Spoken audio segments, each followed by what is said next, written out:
Good morning. Pastor Doug Carlson from Grace Missionary Church in Zion, Illinois. We're coming to you via this format again as we continue to shelter in place during our continuing national health concern. Thank you for joining us. We're entering Passion Week, a period of time at the end of Jesus' earthly ministry that began with his triumphal entry into Jerusalem on Palm Sunday and led to his death, burial, and resurrection on Easter Sunday. More than half of the Gospel of John is devoted to these 8 days from Sunday to Sunday. 8 days that changed the world. The resurrection is a vital truth, a truth revealed even before Easter morning dawned in places like John chapter 11. That's our text for this morning. I'd encourage you to grab your Bible and gather the kids, gather the family around. Let's have church together. John chapter 11 is our text. We'll spend time looking at most of the chapter. I'll give you the highlights, certainly. You can read the rest on your own.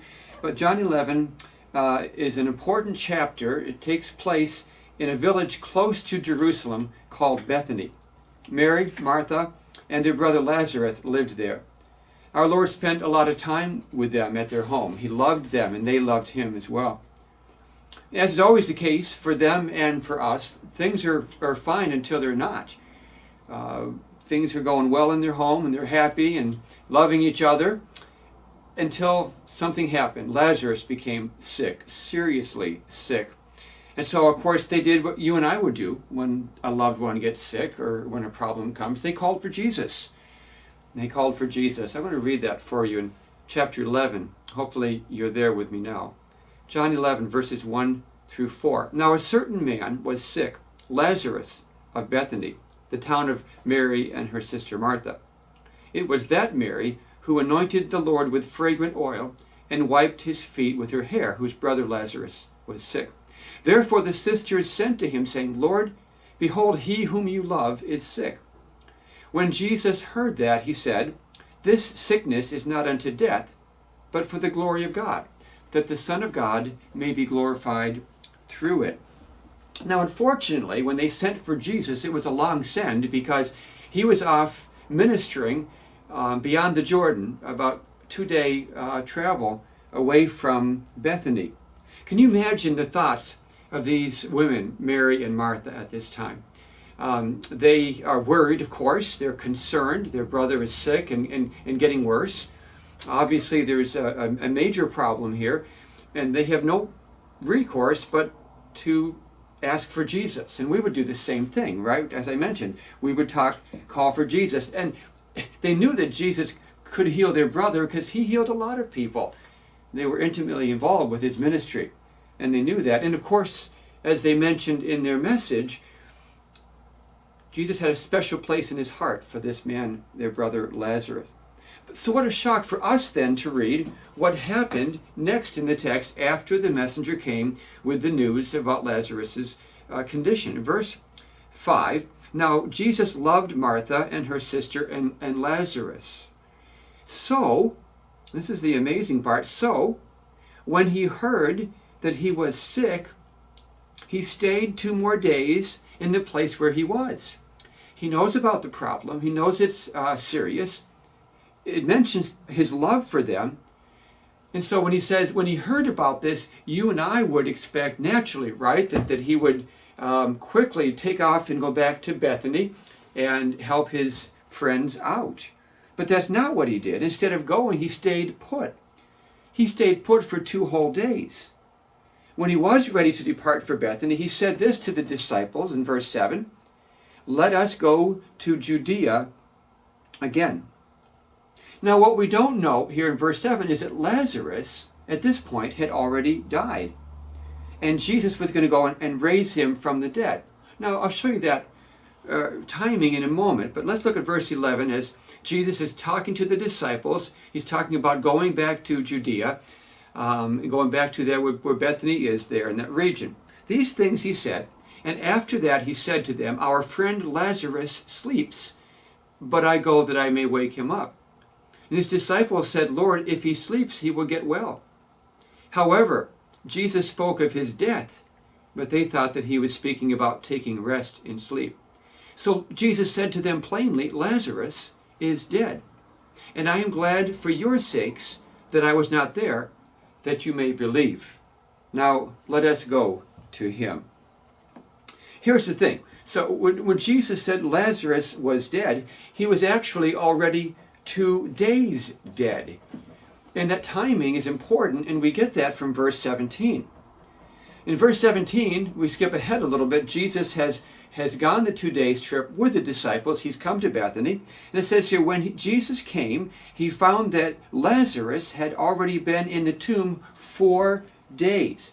So according to this statement, Lazarus would have been dead already by the time the messenger came to Jesus saying that the guy was sick.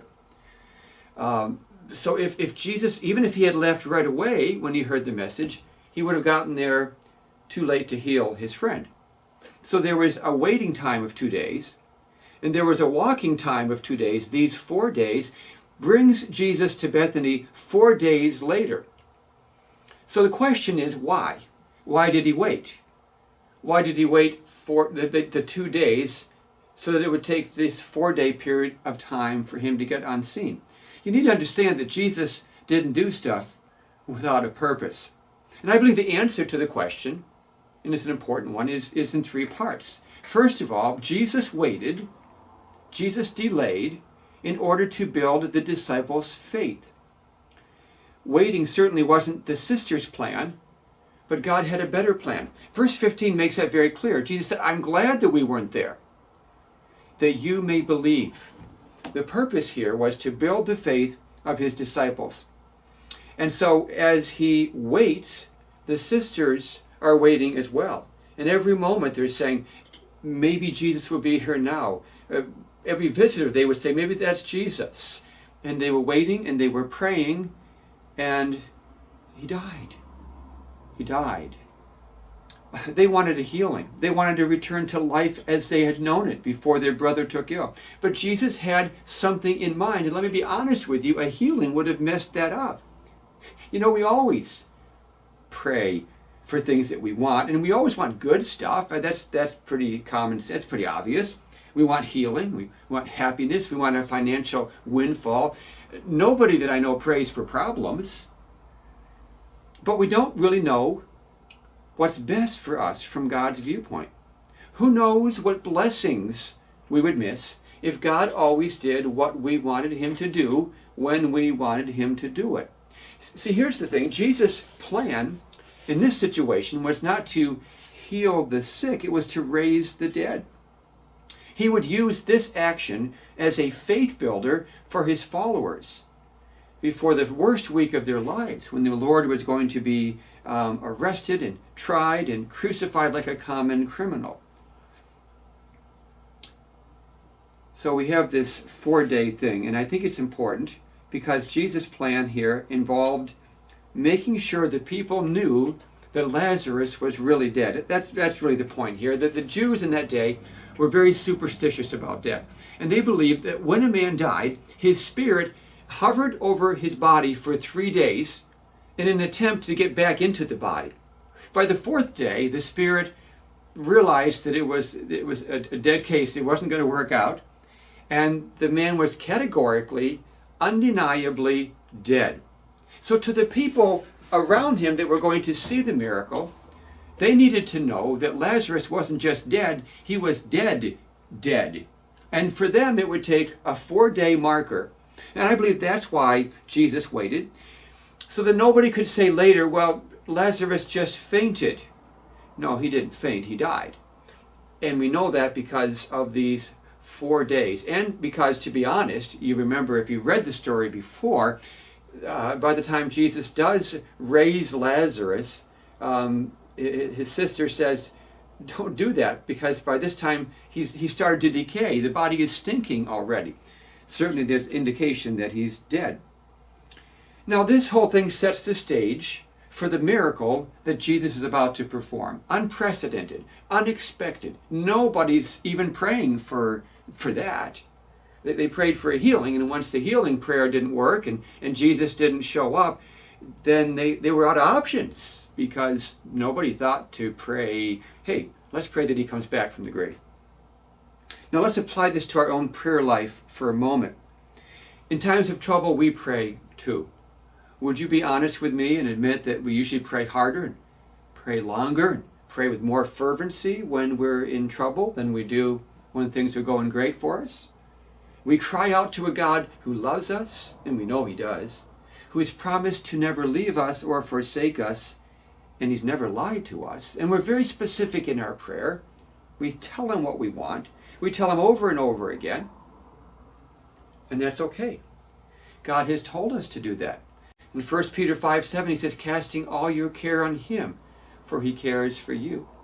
The Bible tells us that we should pray without ceasing. The Bible tells us that we should pray what we will, and it shall be given to us, if it's according to His will. But that's the important part, is it not? We need to accept that God's plan is better than our plan. We need to recognize that His will is more important than ours. So we should look at prayer in this way, I believe. We should say, Lord, this is what I will, and I accept what you will. This is what I'm asking for, and I leave it in your hands. Thy will be done. And either way, we should trust Him. You know, sometimes you want a yes and God gives you a no. Has that ever happened to you? Quite often we want a now and God gives us a wait. He delays. He doesn't do the things we want when we expected them. That's how life works. And so the first thing is, God is trying to build the disciples' faith, and I believe we can apply this easily to ourselves. He wants to build our faith. Faith comes by hearing, hearing by the Word of God. Without faith, Hebrews 11 says, it is impossible to please God. And so He wants us to be people of faith. Then the next point, the next reason for the delay helps us do this, because it tells us what to do during the delay, during the waiting time. Jesus waited instead of going right away because He wanted to build up the disciples' faith. But we also see in the next part of the chapter, Jesus waited because He wanted to focus Martha's eyes on Him. Now in verse 17, as I mentioned, Jesus has now come to Bethany. He came, He found that He had already been dead in the tomb 4 days. Now Bethany was near Jerusalem, as we said, about 2 miles away. And many of the Jews had joined the women around Martha and Mary to comfort them concerning their brother. Verse 20 says this, then Martha, as soon as she heard that Jesus was coming, went and met Him. But Mary was sitting in the house. And I laugh when I see that, because if you know Martha, and we've seen other instances in the New Testament, she was always the active one. She was the impatient one. She was the vocal one. She comes and she's ready for a debate. She's ready for a fight, I think, here.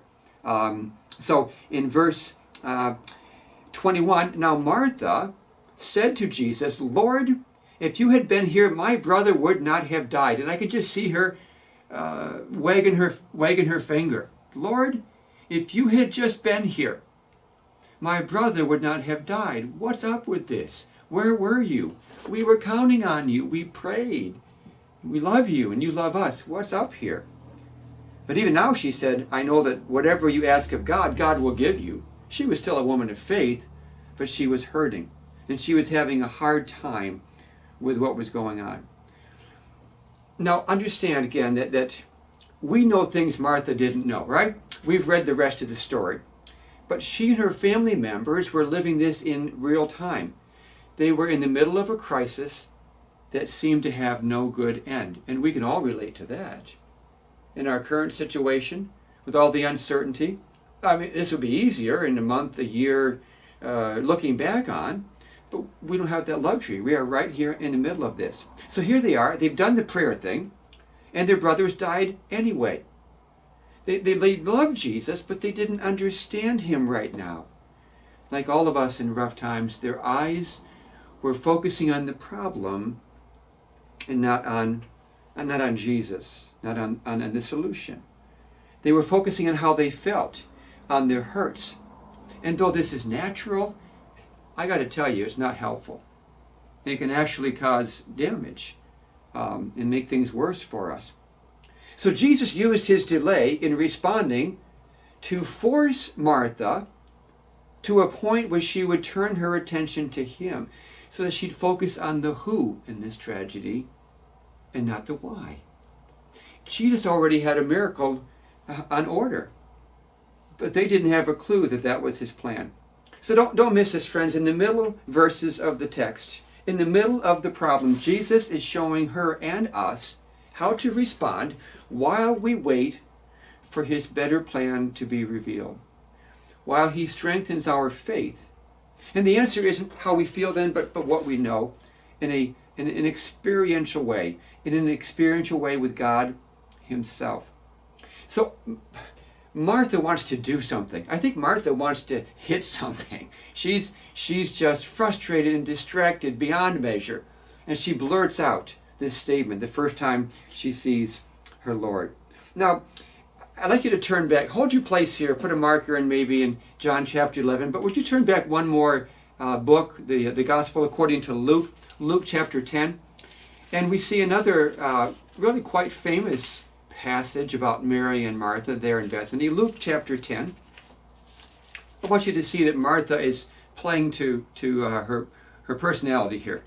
In John chapter 10, verse 38, we see a situation where Mary is sitting at the feet of Jesus, and Martha is serving and cleaning and putting the doilies out and making sure the flowers are fresh and doing all the things that a happy hostess would do. In verse 38, now it happened as they went that he entered a certain village, and a certain woman named Martha welcomed him into her house. And she had a sister called Mary, who also sat at Jesus' feet and heard his word. But Martha was distracted with much serving, and she approached him and she said, Lord, do you not care that my sister has left me to serve alone? Therefore tell her to come and help me. But Jesus answered and said to her, Martha, Martha, you are worried and troubled about many things, but one thing is needed, and Mary has chosen that good part, which will not be taken away from her.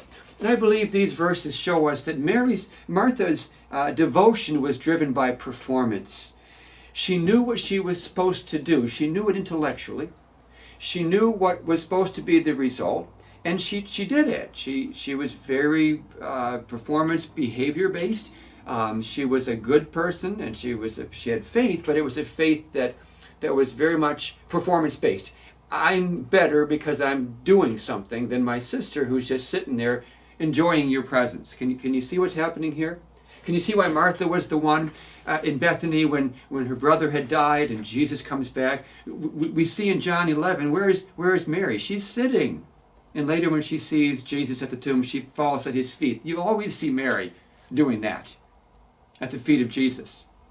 But Martha is ready for combat, and Martha's in your face, and she's up front, and she's going to fix this on her own. She knows what she knows, she wants what she wants, and clear out of the way until she gets it. So she assumes everything should work out nice because that's the plan.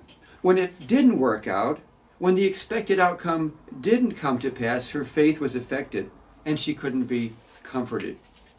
Like many of us, Martha needed to move beyond her head and her hands to her heart, beyond what we know, beyond what we do, to what we sense in our heart, in our soul, about who God is. She needed to move beyond the principles of the Bible to the person of the Bible, and that's Jesus. Look at verses 23 and 24, kind of a theology course going on here, it seems like. John 11:23. Jesus said to her, your brother will rise again. Martha said to him, I know that he will rise again in the resurrection at the last day. Now you can't argue with her theology. In fact, she'd learned this from Jesus' own mouth.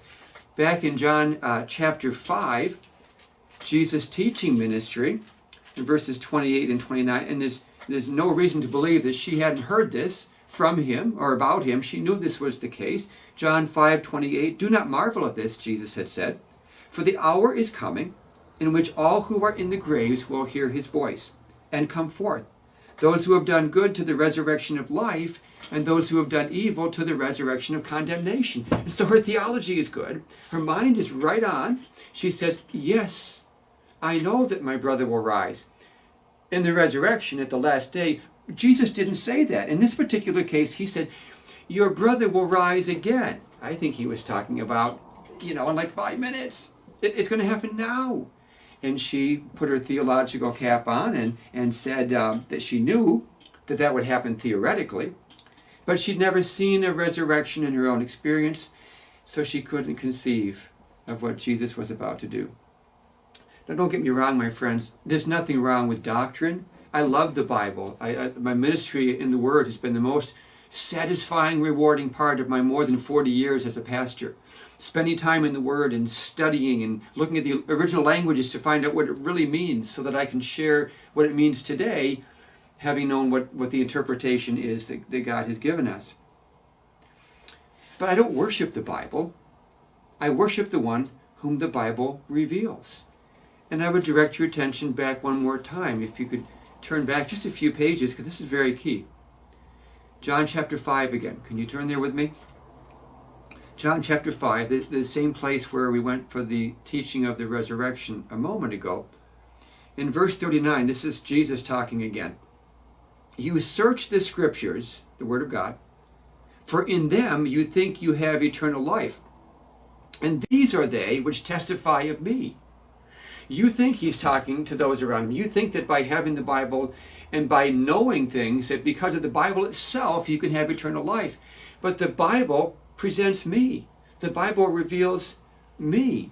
The Bible shows you the person of God through Christ. And so we have to understand that what I believe Martha had was an understanding of the text, but she didn't have an understanding of Jesus.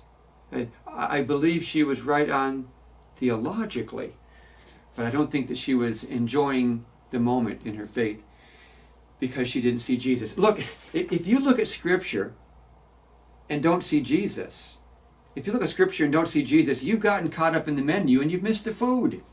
Because the reason we go to the Word is to see Jesus and His love for us and the reaction that we can have as we come into a relationship with Him. Now, this applies to our lives as well, right? When we're really hurting, when we're alone, when we're afraid, when we're uncertain, when we're up against it, we need more than a sermon. And we need more than nice sentiments as well. Do you notice that Jesus never said to Martha or Mary, I'm so sorry for you. Let me give you a hug.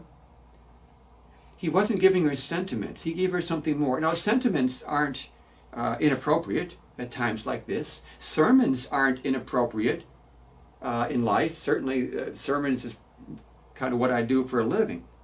So sermons and sentiments aren't inappropriate. They're just inadequate. Jesus personalized her belief system. He made the abstract of resurrection very real when he said, back in John 11, and these are beautiful verses, these are key verses for us, verse 25, Jesus said to her, I am the resurrection and the life. He who believes in me, though he may die, yet he shall live. And whoever lives and believes in me shall never die. Do you believe this? Wow, that rocks her world. The resurrection is not just a thing, it's a person. It's not just in the future, it's now the power of resurrection, because Jesus Christ is resurrection. Jesus Christ is life. He's the life, He's the truth, He's the way. Don't miss this. If you've got Jesus, you have resurrection. If you have Jesus, you have life. Yes, there is a resurrection to come for all of us who are trusting in Christ. And our bodies will be raised incorruptible and joined with our spirits for eternity. And that's a wonderful thing to look forward to. But because we have Jesus, we have already everything that we need right now. Right now, right in the moment. And that's what he was saying to her. He was directing her attention to himself. So I believe Jesus delayed coming because he wanted to, first of all, build the disciples' faith. And secondly, I believe he wanted to focus Martha's eyes on him, to take her from the theology to himself. I believe he has the same reason he delays in our lives, in our prayer requests. But there's a final reason that I see here. He waited because he wanted to provide a picture of what was to come. And I see this in the part of the chapter that we're going to read in verse 33. Therefore, when Jesus saw her weeping, and the Jews who came with her weeping, he groaned in the spirit and was troubled. And he said, where have you laid him? And they said to him, Lord, come and see. And verse 35 says, Jesus wept. Then the Jews said, see how he loved him.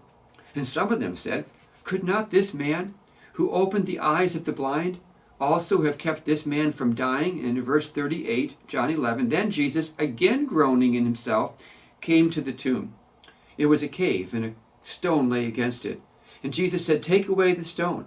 Then Martha, the sister of him who was dead, said to him, Lord, by this time there is a stench, for he has been dead 4 days. Jesus said to her, did I not say to you, that if you would believe, you would see the glory of God? Then they took away the stone from the place where the dead man was lying. And Jesus lifted up his eyes and said, Father, I thank you that you have heard me. And I know that you always hear me. But because of the people who are standing by, I am saying this, that they may know and believe that you sent me. Now that's a very important thing as we move into this. You know, a cemetery is a place of death. There's a lot of euphemisms for cemeteries, but let's just cut right through that. A cemetery is a place of death. It's a place of hurt and pain. In John 11, there's a fresh grave. There is a group of family members who are grieving, pouring their hearts out in tears and wails and moaning. There is mourners there as well. And there's Jesus. But catch this, please. Jesus is more indignant than he is sad. He's more mad than sad. This weeping that we see here, I don't believe that these were tears because he missed Lazarus and wished he was still alive. Now think about that a moment. When we have a funeral for a loved one, and we weep because we miss them already, right? And we're not going to see them again here, not this side of heaven. And we're going to miss their laugh, and we're going to miss their presence, and we're going to miss the things about them. But Jesus, now listen, Jesus was going to raise the guy from the dead in like 2 minutes. Don't tell me that he was weeping because Lazarus wasn't there, because he was about to be there again. Now, only Jesus knew that. See, what's important to understand here, the word groaning used twice. The word groaning means to snort with anger. It means to have indignation. I believe that Jesus had indignation. He was righteously angry because of what sin has done to creation and to mankind. He was outraged by the insolence of sin. And as a pastor who's been to way too many funerals in my life, been to way too many sick people's beds, and have seen strong, independent, healthy people throughout their life reduced to this sickly person who can barely speak. And I say to myself, and I've done it more than once, oh, how I hate sin. How I hate sin. What sin does. Because God never intended for us to become sinners. God never intended for us to fail and to fall. He put us in paradise for a reason. And sin brings an end to the things that he wants, temporary, because God's in control, right? But I believe when Jesus was looking at these people crying, and the whole thing of creation being tainted by sin, and the whole idea of death, he who is life was offended by the death that sin brought. And so he groaned, he was indignant. If there was no sin, there would be no pain, no suffering, there'd be no loss, no grief, and there wouldn't be any death. So, because he's God, Jesus does something about it, right? Something nobody else could do. He reverses death. He defeats death. He sends it packing. And we see that here in verse 43. Now, when he had said these things, Jesus cried with a loud voice, Lazarus, come forth. And he who had died came out bound hand and foot with grave clothes, and his face was wrapped with a cloth. And Jesus said to them, loose him and let him go. Get him out of those grave clothes, because he's no longer dead. He's alive. He's alive. Death is swallowed up by life, and a promise is made for a coming resurrection of the bodies of every soul who trusts in Christ for salvation. Now the response was exactly what Jesus wanted. Verse 45, then many of the Jews who had come to Mary and had seen the things Jesus did believed in him. Amen. That's a good response. That's what we want. But we also see there were others who had the opposite reaction. Let me read just a few more verses, and we'll make some comments, and we'll close this out. Verse 46. But some of them went away to the Pharisees and told them the things Jesus did. Then the chief priests and the Pharisees gathered a council, and they said, "What shall we do? For this man works many signs. If we let him alone like this, everyone will believe in him. And the Romans will come and take away both our place and nation." And one of them, Caiaphas, being high priest that year, said to them, "You know nothing at all, nor do you consider that it is expedient for us that one man should die for the people, and not that the whole nation should perish." Now this he did not say on his own authority, but being high priest that year, he prophesied that Jesus would die for the nation, and not for that nation only, but also that he would gather together in one the children of God who were scattered abroad. And this is very important. Verse 53, then from that day on, they plotted to put him to death. This whole thing sets the stage for the final week of Jesus' life, which is just a short time away. They're coming out clearly now in antagonism and opposition to Christ. They've been fighting him every step of the way, but now they're looking for an opportunity to put Jesus to death. On the way to his own death, Jesus brought life out of death in Bethany. And it's a picture and a promise to us as well. Because the greatest resurrection would be the resurrection of Jesus that we celebrate in just a week on Easter. Resurrection Sunday, we call it.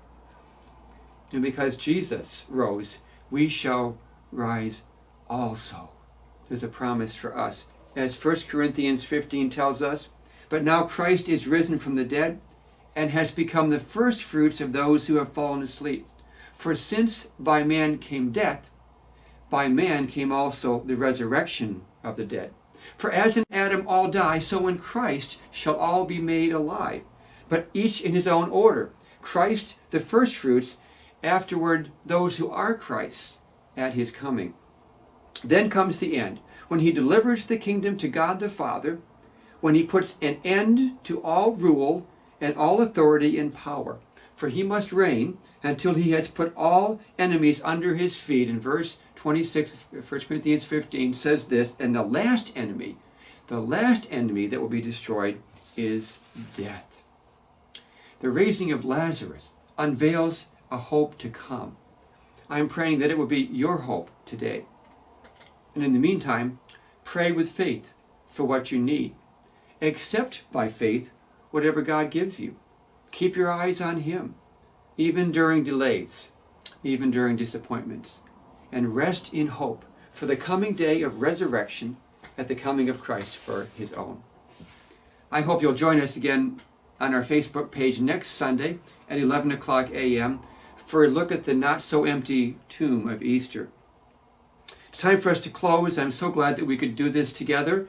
I wish you were here, but I'm glad you're there wherever you are listening to this, maybe with your family and friends. And I'm going to ask that we would do something together.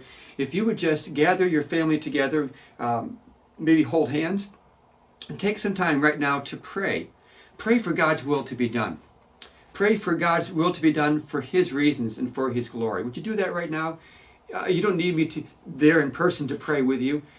If you're a child of God, you can pray to him at any time. And he welcomes you, and he says, you should have come sooner. Take some time now. Pray. Pray for your family. Pray for the community. Pray for our church and other churches as well. Pray for the world. And if you're not trusting in Christ yet, wouldn't you do that? Easter season would be a wonderful time to do that. God bless you. We're going to see you again real soon, if it's his will.